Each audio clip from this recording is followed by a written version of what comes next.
welcome to our morning devotion, day 5.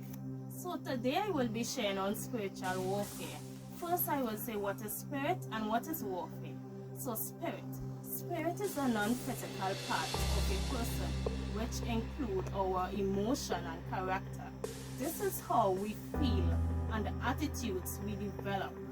Warfare is the engagement activities involved in war. War is a state of armed conflict between different groups. Alright? But to be involved in a war, there are 3 things you must do.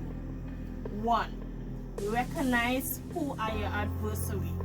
2. Arm yourself. 3. Stay alert on the battlefield.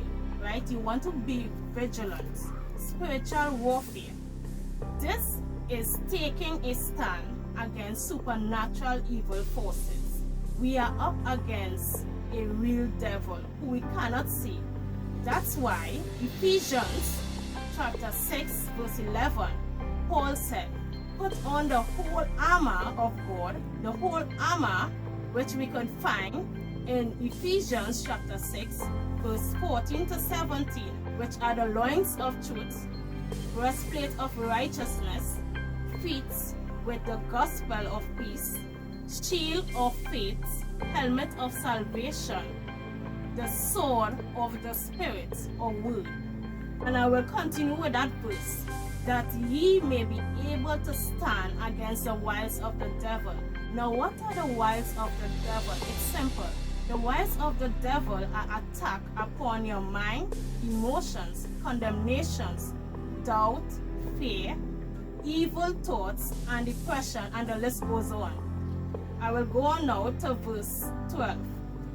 For we wrestle not against flesh and blood, but against principalities, against powers, against the rulers of the darkness of this world, against spiritual wickedness in high places.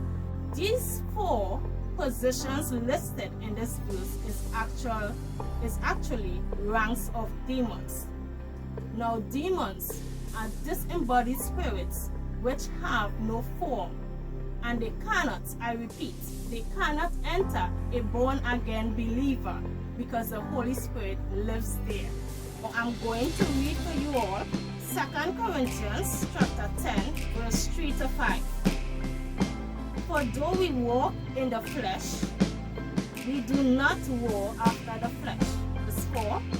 For the weapons of our warfare are not carnal meaning physical, but mighty through God to the pulling down of strongholds. Now you may ask yourself, what are strongholds? Strongholds are strongly defended areas which can also be in our life. To verse 5, casting down imaginations and every high thing that exalted itself against the knowledge of God, and bringing into captivity every thought to the obedience of Christ. Now, I will say this, and here's where I'm going to close. In order for us to bring every thought into captivity to the obedience of Christ, we must be transformed by the renewing of our mind, that we will have the mind of Christ.